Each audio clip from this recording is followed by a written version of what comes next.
வணக்கம் மக்களே. இப்போ இந்த இடம் எங்கே இருக்குது அப்படின்னா, மதுரையில் குலமங்கலம் அப்படின்ற இடத்துல ஜோதி டர்னிங் பாயிண்ட் மதுபோதை மறுவாழ்வு சிகிச்சை மையத்திலிருந்து தான் நம்ம பேசிக்கிட்டு இருக்கோம். இந்த இடத்துல பார்த்தீங்கன்னா, அளவுக்கு அதிகமாக குடிக்கிற மனிதர்களுக்கு, அளவுக்கு அதிகமாக போதைகள் யூஸ் பண்ணக்கூடிய மனிதர்களுக்கு, அதிலேருந்து மீட்டு கொண்டு வர்றதுக்கு அவங்களுக்கு வந்து மெடிசன்ஸ் மூலியமாகவும், கவுன்சிலிங் மூலியமாகவும் அதிலிருந்து மீட்டு, அதாவது தொடர்ந்து கவுன்சிலிங் கொடுத்து ஒரு 3 மாத சிகிச்சைக்கு பிறகு அவர் ஒரு நல்ல மனிதனாக உங்கள் வீட்டு பிள்ளையாக நாங்கள் ஒப்படைக்கிறதுக்கு தயாராக இருக்கோம். இங்கே வந்து பார்த்தீங்கன்னா, குடிக்கிற நபர்களுடைய சம்மதம் தேவையில்லை. அவங்க குடும்பத்தார் சம்மதம் இருந்தாலே போதும்.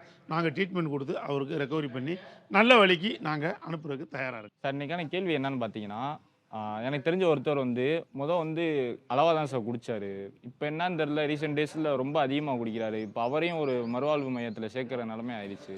இதுக்கான காரணம் என்ன சார்? இது என்னன்னா, இந்த குடி பழக்கம்ன்றது அப்படின்னா வளரும் தன்மையுடைய ஒரு நோய் அப்படின்னே சொல்லுவாங்க. அதாவது ஆரம்பத்தில் கொஞ்சமாக குடித்தவங்க நாளாக நாளாக வந்து அவனோட குடியினுடைய அளவு, அதனுடைய தன்மை எல்லாமே மாறிடும். இது மாறுறது மட்டும் இல்லாமல் என்ன அப்படின்னா, அவருடைய கேரக்டரே மாற ஆரம்பிச்சிடும். கேரக்டர் எந்த அளவுக்கு மாறும் அப்படின்னா, இப்போ வந்து உதாரணத்துக்கு எடுத்துக்கிட்டோம்னா, அவர் நல்ல ஒரு சுறுசுறுப்பான ஒரு மனிதனாக இருந்திருப்பார் ஒரு காலத்தில். அந்த குடி அளவோடு இருக்கும்போதும், குடி ஸ்டார்டிங் டேஸ்லேயும் சுறுசுறுப்பான ஒரு மனிதனாக தான் இருந்திருப்பார். ஸோ குடியினுடைய அளவு அதிகமாக கூடி அதுக்கு அடிமையாகிட்டோம் அப்படின்ற மாதிரி ஒரு ஃபீலிங்க்கு வர்றாங்க பார்த்தீங்களா? அந்த டைமிங்கில் வந்து அவர் வந்து முழு சோம்பேறி ஆயிடுவார். இது சொன்னால் அவங்க நம்ப மாட்டாங்க. அதெல்லாம் கிடையாது. நான் அப்படி வேலை ஆப்பேன், இப்படி வேலை ஆப்பேன், 10 நாள் ஆப்பேன், 20 நாள் ஆப்பேன். வேலை பார்ப்பீங்க. 10 நாள் வேலை பார்த்தீங்கன்னா 20 நாள் லீவு போடுவீங்க. அந்த 10 நாள் உண்டான வேலை வருமானத்தை எடுத்து கொண்டு போய் குடிப்பீங்க. இதுதான் அந்த முழு குடியாரோட ஒரு தன்மை. அப்போ நோயினுடைய தன்மை கூட கூட இந்த குடியினுடைய அளவு கூடிரும். அந்த குடியினுடைய அளவு கூட கூட அவருடைய கேரக்டர் எல்லாமே மாறிடும். அதாவது ஆரம்பத்தில் ஒரு 10 விஷயத்துக்கு ஒரு 2 விஷயத்தில் கோவப்படுறாருன்னு வச்சுக்கோங்க. இன்றைக்கி 10 விஷயத்துக்குலாம் 10 விஷயத்துலேயும் கோவப்படுவார். அந்த மாதிரி கேரக்டர் மாறிடும். ஆரம்ப காலத்தில் அப்படி இருந்திருப்பார், இப்போ இப்படி மாறிடுவார். என்ன காரணம் அப்படின்னா, குடியினுடைய அளவு கூட கூட இவருடைய குணாதிசயங்கள், அதுபோக இவருடைய நடவடிக்கைகள், இது எல்லாமே சேஞ்சஸ் ஆயிரும் அப்படின்னா மோசமான நிலைக்கு போயிடும். ரொம்ப ரொம்ப மோசமான ஒரு நிலைமைக்கு போயிடும்.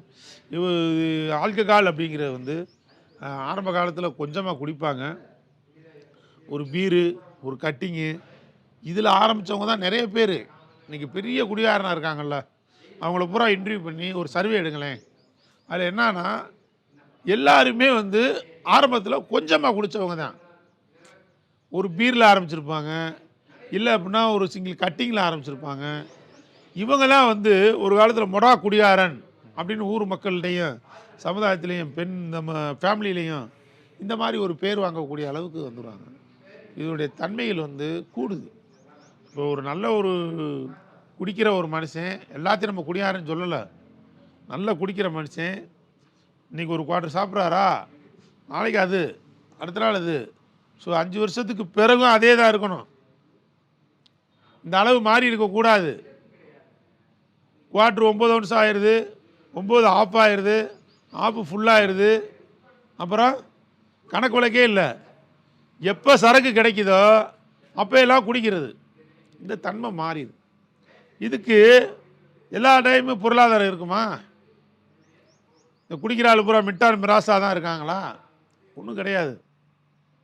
எல்லோரும் ஃபேமிலி மெம்பர்ஸு, உழைச்சா வருமானம், அப்படியே சொத்து பத்து இருந்தால் எவ்வளோ இருக்கும்? எவ்வளோ நாளைக்கு அந்த சொத்து பத்தை விற்று உழைக்காமல் சாப்பிட முடியும்? எல்லாம் காலியாகிடும். ஸோ அந்த ஸ்டேஜ் வரும் பொழுது அதுக்கப்புறம் தான் அவமானம், அசிங்கம். இப்போ சாதாரணமாக ஒரு உழைச்சி சாப்பிடக்கூடிய ஒரு மனுஷன் அந்த வருமானத்தில் தான் அவர் குடிக்கிறாரு, வைக்கிறாரு. அப்படின்னும்போது அதில் தான் அவர் ஃபேமிலியை பார்க்கணும், அவர் நல்லது கெட்டது பார்க்கணும், அவருக்கு உண்டான செலவுகளை பார்க்கணும். அதோட குடிப்பழக்கம். இப்போ குடிப்பழக்கம் அதிகமாகும்போது செலவினங்கள் கூடுது, குடிக்கு மட்டுமே. அப்போ மற்றதில் பூரா அவருக்கு வந்து குறைஞ்சிரும், செலவு பண்ண முடியாது. அப்போ எல்லா இடமும் பாதிக்கும். இப்போ குடி பழக்கம், அந்த குடியோட அளவு கூட கூட அதில் மட்டுமே அந்த இவர் சம்பாதிக்கிற வருமானத்தை போட ஆரம்பிச்சிடுவார். அப்போ எல்லா பக்கமும் பாதிக்கும்போது டிஸ்டர்ப் ஆகிடும். கேள்வி கேட்காமல் இருப்பாங்களா? மனைவிக்கு காசு கொடுக்கலன்னா வீட்டுக்கு காசு கொடுக்கலாம் கேட்க மாட்டாங்களா? அப்போ அவங்களுக்கு என்ன அது, நீ என்ன என்கிட்ட காசு கேட்க, ஒரு பிரச்சனையாக உருவாகும். வேலை இல்லைன்பார், ஏதாவது ஒன்று போய் சொல்லுவார். இவர் குடிச்சிட்டு இது பண்ணாரு, வீட்டில் இருக்க நகை நட்டு பொருள்களை விற்பார், எல்லாம் பண்ணிடுவார். ரொம்ப தரமட்டத்துக்கு ஆயிடுவாங்க ஒரு கட்டத்தில். தரமட்டத்துக்கு ஆகிதான் நான் குடிகாரனான்னு அப்போ தான் கொஞ்சமாவது யோசிப்பாங்க. அப்படியும் யோசிக்காத ஆள் நிறையா இருக்காங்க. இப்போ அவங்களுக்கு தான் இந்த மையம். இப்போ நம்ம வந்து குடிக்கிற நபருடைய சம்மதம் தேவையில்லை, அவங்க குடும்பத்தார் சம்மதம் இருந்தால் போதும், நாங்கள் கூட்டிகிட்டு வந்து சிகிச்சை பெறுறோம் அப்படின்னு சொல்கிறோம். ஏன் அப்படின்னா அவர் இந்த மாதிரி மோசமான நிலைமைக்கு போய் மெடா குடியாரன் ஆன பெருட்டியும் நான் குடியாரன் இல்லை, நான் நினச்சா குடியை விட்டுருவேன், நினச்சா குடிப்பேன், நினச்சா குடியை விட்டுருவேன் அப்படின்ற கான்செப்டில் தான் இருப்பார் தவிர குடியாரன்னு ஒத்துக்கிறதே கிடையாது. ஒத்துக்கிறாத மனுஷனுக்கு எப்படி ட்ரீட்மெண்ட் கொடுப்பீங்க? அவர் அன்கான்ஷியஸ்னாக தான் இருப்பார். இவர்கிட்ட எப்படி வந்து ஒத்துக்கிற வச்சு நம்ம ட்ரீட்மெண்ட் கொடுக்க முடியும்? அதனால தான் வந்து அவரோட ஒப்பீனியன்ஸ் இல்லாமல் நம்ம அவரை கூட்டிகிட்டு வந்து அவங்க ஃபேமிலி மெம்பர்ஸ், மனைவி இருந்தால் மனைவி, இல்லை கல்யாணம் முடியலைன்னா தாய் தந்தை அந்த உடன்பிறப்புகள், அப்படி இல்லை அப்படின்னா டைவர்ஸ் ஆயிடுச்சு அப்படின்னா அதுக்கப்புறம் கல்யாணம் ஆகி டைவர்ஸ் ஆயிடுச்சுன்னா தாய் தகப்பேன் உரிமைப்பட்டவங்க யாராவது சொன்னாங்கன்னா நாங்கள் அழைச்சிட்டு வந்து ட்ரீட்மெண்ட் கொடுப்போம். அதுக்கப்புறம் 2-3 நாளில் அவர் நல்லதுக்கு தான் அவங்க வந்து சேர்ந்துருக்கோம் அப்படின்ற ஒரு ஃபீலிங் வந்துடும். அப்புறம் ஒரு ட்ரீட்மெண்ட்டுக்கு ஒத்துழைப்பார். அப்புறம் அப்படியே ப்ராசஸ் பண்ணி கொண்டு வந்துடலாம்.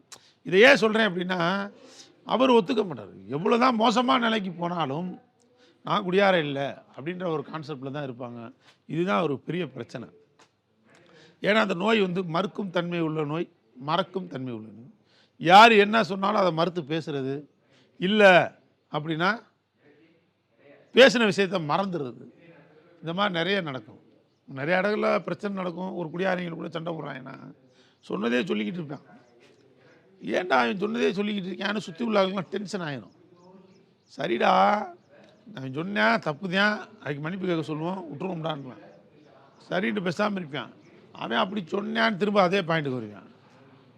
ஏன் அப்படின்னா எல்லோரும் நினைப்பாங்க என்ன சொன்னதே சொல்கிறேன், இவனுக்கு ஒரு லூஸ் ஆகிடுச்சு போல இருக்குது எனத்தையா சொல்லுவாங்க. ஆனால் உண்மையிலே வந்து அவன் சொன்ன விஷயத்த மறந்துடுறான். ஒரு 2 நிமிஷத்துலேயே 1 நிமிஷத்துலேயே அவன் மறந்துடுறான். மறந்துட்டு திரும்ப புதுசாக சொல்கிற மாதிரி சொல்லுவேன். அவன் அப்படி சொன்னான், சரி அவன் சொன்னான்டா மன்னிப்பு கேட்டான்டா உர்றா அப்படின்னா அப்புறம் விட்டுருவேன். அப்புறம் அவன் அதை சொன்னான். இது வந்து ஒரு போதைக்காரங்களுக்கு உள்ள விஷயம். என்ன விஷயம் அப்படின்னா மறக்கும் தன்மை, மறந்துடும். நிறையா விஷயத்தில் மறந்துடும். எந்த பொருளை எங்கே வச்சோம்னு தெரியாது. பைக்கில் போய் குடிக்க போவாங்க, ஒயின் ஷாப்பில் பைக் நிப்பாட்டி போதை ஃபுல்லாக ஆயிடுச்சுன்னா ஆட்டோவில் ஏறி போயிட்டு இருப்பாங்க வீட்டுக்கு. பைக் ஓட்ட முடியாமல் கிடையாது, ஓட்டுற கண்டிஷன்ஸ்லாம் இருக்கும். பைக்கை வச்சதே மறந்துடுறேன், நடந்தே வீட்டுக்கு போயிடுறான். மனைவி கேட்கும், ஏடா பைக் எங்கடா, பைக்கில் போனால் நடந்து வர்ற, ஐயோ சாவி இருந்தாரு, ஐயோ பைக் அங்கே வச்சுட்டேனா அப்படி திரும்ப போ. இதெல்லாம் வந்து இந்த நோய் தன்மை, வேற ஒன்றும் கிடையாது. இந்த குடி வந்து நேராக டைரெக்டாக சிறுமூலையை பாதித்து ஒரு வட்டத்துக்குள்ளே தான் வச்சுக்கிறோமே தவிர நம்மளை நல்ல லெவலில் சிந்திக்க விடாது.